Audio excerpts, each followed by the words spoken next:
अस्सलाम वालेकुम जी, मैं हूं आपका मेज़बान वाफी अमीन। और सबसे पहले आप हमारे डिजिटल प्लेटफॉर्म को फॉलो कर लें ताकि आप तक हमारी हर वीडियो पहुंचती रहे और आप बाखबर रहें। खबरों के सिलसिले को शुरू करते हैं और सबसे पहली खबर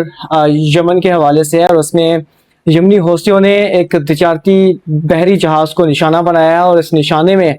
जो 3 अफराद हलाक हुए हैं और उन 3 अफराद में से 2 अफराद का ताल्लुक बदकिस्मती से पाकिस्तान से है। बहरे अमर में एक तिजारती जहाज़ जा रहा था और वो तिजारती जहाज़ हौसियों की जानिब से ऐलान किया गया है कि वो सऊदी अरब का था और हौसियों ने सऊदी अरब के जहाज़ को निशाना बनाया है और उस हमले में 3 अफराद जो है वो जान से हाथ धो बैठे हैं। और अभी तक इब्तदाई जो रिपोर्ट सामने आ रही हैं उनमें ये बताया गया है कि 2 अफराद का ताल्लुक पाकिस्तान से है और पाकिस्तान से जो अफराद का ताल्लुक है अभी जो सऊदी अरब की एम्बेसी, सऊदी अरब में पाकिस्तान की एम्बेसी है, उसकी तरफ से कोई बाज़ाब्ता तौर पर तस्दीक नहीं की गई कि ये क्या मामला है और कितने पाकिस्तानी जो है वो इस साने में अपनी जान से हाथ धो बैठे हैं। और इसके साथ साथ एक और बड़ी अहम खबर है, वो खबर ईरान के हवाले से है। जब से इसराइल और ईरान की जंग शुरू हुई थी और ईरान के जो सुप्रीम लीडर थे आयतुल्लाह खामनेई, उनकी शहादत के बाद उनकी जो जानिशीन मुज्तबा खामनेई ने सुप्रीम लीडर का ओहदा संभाला था, तो तब से वो कहीं छुपे हुए थे और उनकी मौजूदगी का किसी को इल्म नहीं था कि वो कहाँ पे हैं। इवन के जो ईरानी हुकूमत है उनको भी पता नहीं था। लेकिन अब जंग के जो आसार हैं वो टल गए हैं, तो उसके बाद उन्होंने अपनी जो बाज़ाब्ता तौर पर जो दफ्तरी सरगर्मियाँ हैं उनको शुरू कर दिया है। और कल परसों उन्होंने ईरानी सदर से तकरीबन 7 घंटे तवील मुलाकात की थी और तवील मुलाकात में उन्होंने ईरान के हवाले से जितनी भी पॉलिसी बातें हैं उनको डिस्कस किया था। और उसके बाद ईरानी सदर को उन्होंने हिदायत जारी की थी कि अगर किसी भी मामले में उनकी रहनुमाई की ज़रूरत हो तो वो उनसे रुजू कर सकते हैं और वो उनकी रहनुमाई करेंगे। और ईरानी सदर की जानिब से मीडिया को ये भी बताया गया था कि जो मुज्तबा खामनेई है वो मुकम्मल तौर पर सेहत याब हैं और मुल्क के तमाम तर मामलात को देख रहे हैं।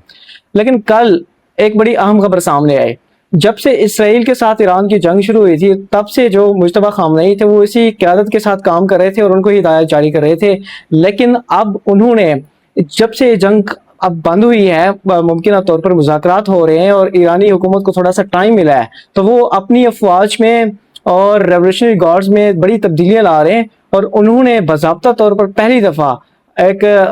मुस्तफ़ा एज़दी को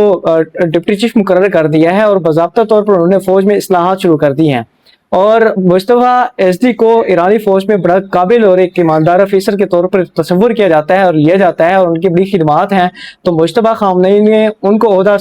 दिया है और उसके बाद उन्हें हिदायत जारी की है कि दुश्मन के खिलाफ हर मुमकिन तौर पर अपनी भरपूर कुव्वत की जो तैयारी है वो रखें और किसी भी वक्त अगर दुश्मन दोबारा मुमकिन तौर पर हमला करता है तो फिर उसकी जो जारहियत है उसको मुंह तोड़ जवाब दिया जाए। और इसके साथ साथ जो ईरानी सुप्रीम लीडर हैं वो वक्तन फ़वक्तन अपनी जो लीडरशिप है उनसे भी मुलाकातें कर रहे हैं और ईरान में जो इस्लाहात हैं और जंग के बाद जो मौजूदा सूरत हाल है उस पर भी गुफ्तगू कर रहे हैं और ईरान की जो खारजा पॉलिसी है उसको भी गुफ्तगू कर रहे हैं। और ईरान के अंदर जो रेवोल्यूशनरी गार्ड की फोर्सेस हैं उनके अंदर क्या इस्लाहात करनी है, बड़े बड़े अहदों पर तब्दीलियाँ लाई जा रही हैं और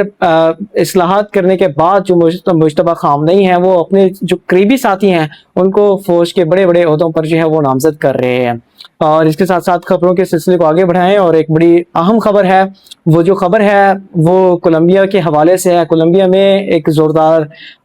ज़लज़ला आया है और इस ज़लज़ले में तकरीबन 100 कुछ अफराद की मौत की तस्दीक हो गई है। और अमेरिकन जियोलॉजिकल सर्वे की रिपोर्ट के मुताबिक 7.4 के शिद्दत के ज़लज़ले ने कोलंबिया को जो है वो हिट किया और इस ज़लज़ले की वजह से 32 शहर मुतासिर हुए हैं और 32 शहरों के साथ साथ हज़ारों जो इमारतें हैं वो भी गिर गई हैं और मुल्क के जो एयरपोर्ट्स हैं उनकी जो सर्विसेज हैं वो आर्जी तौर पर मुअत्तल कर दी गई हैं और इस वक्त इमदादी कार्रवाइयाँ जारी हैं। और एक बड़ी और आप भी खबर शामिल करते हैं, वो ये है कि जब से ईरान और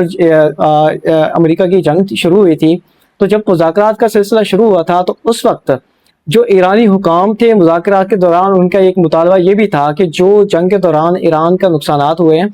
उनका जो अज़ाला है वो अमेरिका करेगा। लेकिन अब इस जंग के बाद जब अमेरिका इस मुज़ाकरात से भाग रहा है और यकता तौर पर जो ईरान है वो जंग जीतने के करीब है, तो अब अमेरिकी सदर डोनाल्ड ट्रंप ये मुतालबा कर रहे हैं कि इराक, शाम اور یمن کے اندر یا عرب ممالک کے اندر جو نقصانات ہوئے ہیں ایران ان کا ازالہ کرے. لیکن بڑی ایک سمجھ سے بالاتر چیز ہے جو امریکی صدر ڈونلڈ ٹرمپ کی طرف سے مطالبہ کیا گیا ہے. شاید کہ امریکی صدر ڈونلڈ ٹرمپ اب بکھلا گئے ہیں اور انہیں یہ پتہ نہیں کہ وہ کس حوالے سے گفتگو کر رہے ہیں. لیکن ابھی تک